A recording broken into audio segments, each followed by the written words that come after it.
What up, this is Marcus Dynasty Fun. We have Baker Mayfield going to the Carolina Panthers. Now, this is an emergency podcast. We are going to be doing the zero RB strategy tomorrow. It is recorded today, but then all of a sudden Baker goes to Carolina for conditional 5th round. I don't know how the money is going to work. It doesn't really matter. We just know that Baker is going to Carolina. This is huge for Baker Mayfield. It's somebody that I've actually been saying, why in the world has this guy been underrated? I think there's quarterbacks in this league that are constantly been underrated.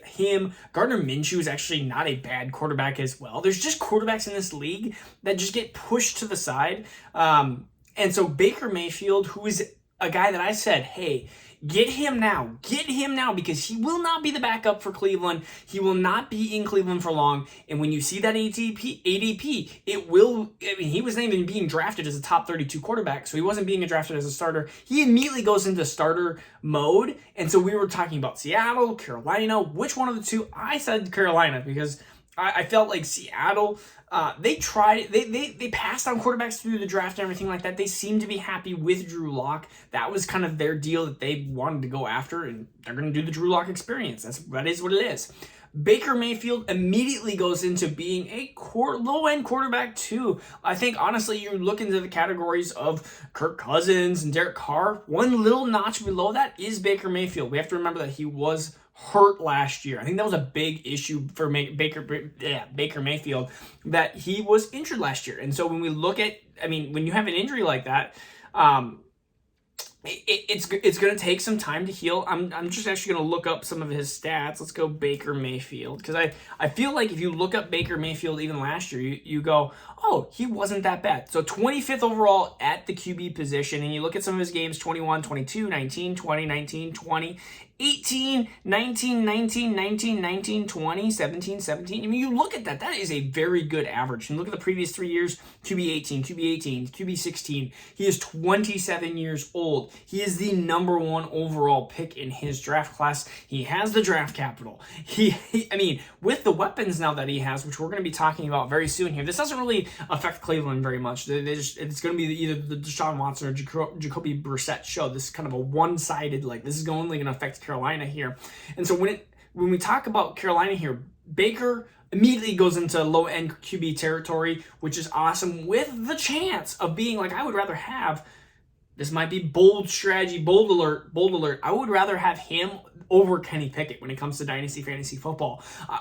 Any quarterback in the 2022 class, I do not have any faith of any of these quarterbacks compared to Baker Mayfield. And so I love this move for Baker Mayfield. He gets DJ Moore. DJ Moore turns into maybe a slight bump here. Now, if you said DJ Moore versus Terry McLaurin, it was probably equal. Now I want DJ Moore slightly more because he has a competent quarterback that can show that he can produce at a fantasy football level. And so that's what we want. We want a quarterback that's going to throw for 3,500 yards, which Baker does every year. And we want a guy that's going to throw for 25 touchdowns every year, which he's done in 2 of his 3 healthy seasons. He had 1 year where it was 22 and 21, so it was a little bit bad that second year, that little sophomore bump. But DJ Moore, maybe he doesn't get 3 touchdowns this year, 3-4 touchdowns. Maybe he actually moves up and gets into that 5, 6, 7 territory, which would easily bump DJ Moore into being a higher, more valuable prospect. So let's go to DJ Moore here. So he's 25 years old, which he seems like he's been in the league forever. Wide receiver 18 last year. He's always wide receiver 18, it seems like. He was 18, he was 17, he was 22, and he was 40 his rookie year, but had a really good second half of the rookie year. But you're looking at a guy that has been mid wide receiver 2 his entire career. But if you look at his touchdowns, and I always complain about it, actually, when I said 3, it's 4 every year. It's 2, 4, 4, 4. He needs to get away from 4. If he gets 6, 7 touchdowns, it's going to be a huge bump up into being a high wide receiver 2. This is huge for DJ Moore. This is honestly a huge bump. He's going to be the number 1 player that gets a bump. You're going to have Robbie Anderson and Terrace Marshall. I think that Terrace Marshall is still a sneaky late round buy. I think Terrace Marshall has the talent, he did at LSU, to be a good enough wide receiver at the NFL level. I liked his tape. I thought he was being slightly overdrafted, but now he's being left for dead. So I love the second-year bump for Terrace Marshall. And then Robbie Anderson, again, is that deep threat flyer. We look at Robbie Anderson, not last year, but it said no one found. Robbie Anderson, no, not Rodney. What the heck? Oh, it's Robbie with IE. I was thinking it was Robbie with Y.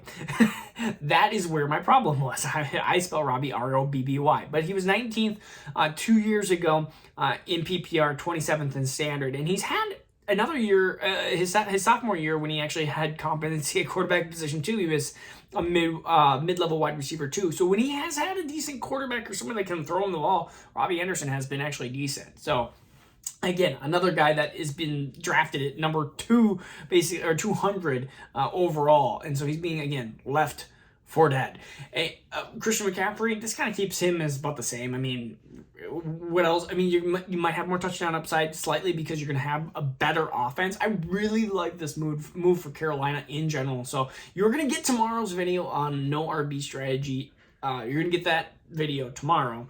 And so, today, you get Baker Mayfield. This is a great move by Carolina. I love this move. A conditional fifth. Like, hey, you're giving a conditional fifth for a guy, Baker Mayfield, who is a top 20 quarterback, but a huge upgrade compared to Sam Darnold. And you know what? Maybe they figure things out and he becomes that Ryan Tannehill second surgeons. There are definitely quarterbacks that don't fit certain systems and they go into another team that's highly drafted that Sam Bradford was another quarterback that when he was healthy, he seemed to put things together a little bit. It's like, this could be a great move for Carolina, who has a good team besides the quarterback position, which is absolutely dumpster fire. Same with Denver. They knew their weakness was quarterback position, and so they immediately fixed it.